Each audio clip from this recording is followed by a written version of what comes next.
just doesn't seem to add up, Professor.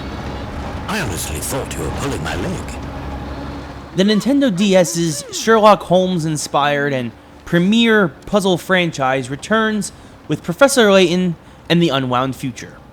Hey there everyone, this is Ray Carcillo from Classic Game Room, and the Professor Layton series is a special breed in that it mixes a compelling plot and better cutscenes than seen in some console games with some quality brain teasers. The Unwound Future is the third Professor Layton game in the US, and the conclusion of the first trilogy arc for our dear Professor and his self-proclaimed apprentice Luke, and is their most complex case yet. Professor Layton receives a letter that is supposed to be from a version of Luke claiming to be 10 years from the future, and that only with the Professor's help can he save future London.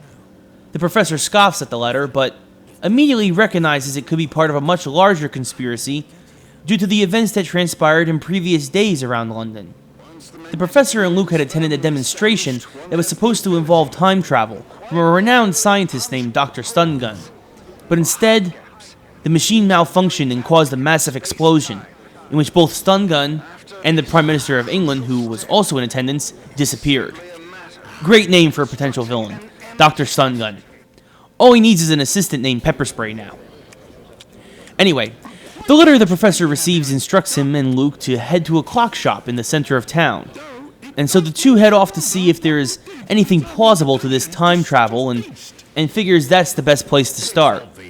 Once inside, though, the Professor and Luke get more than they bargained for, as a giant clock in the midst of the shop suddenly goes haywire.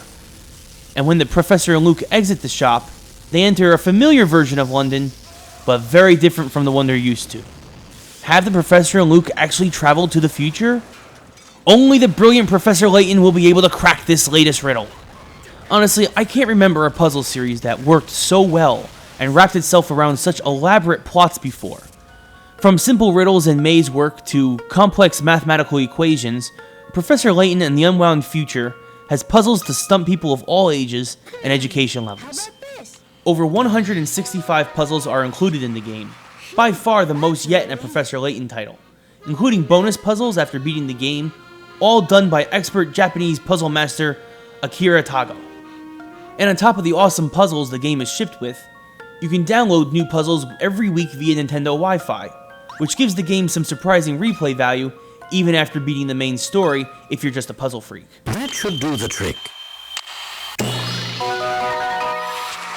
The anime-style graphics are beautifully drawn, and with more animated cutscenes than in either of the previous games, are a treat for the eye.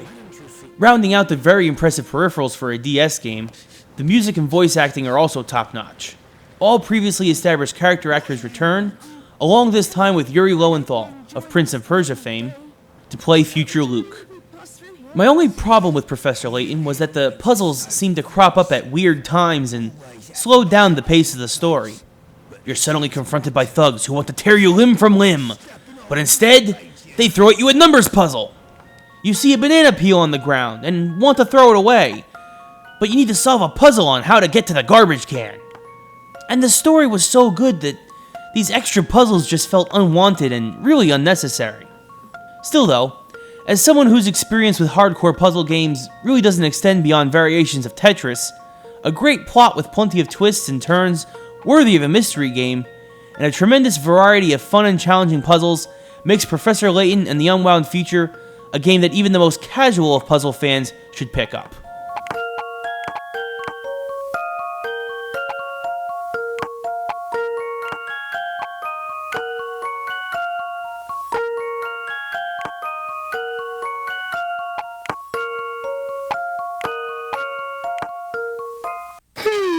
Does this sound right?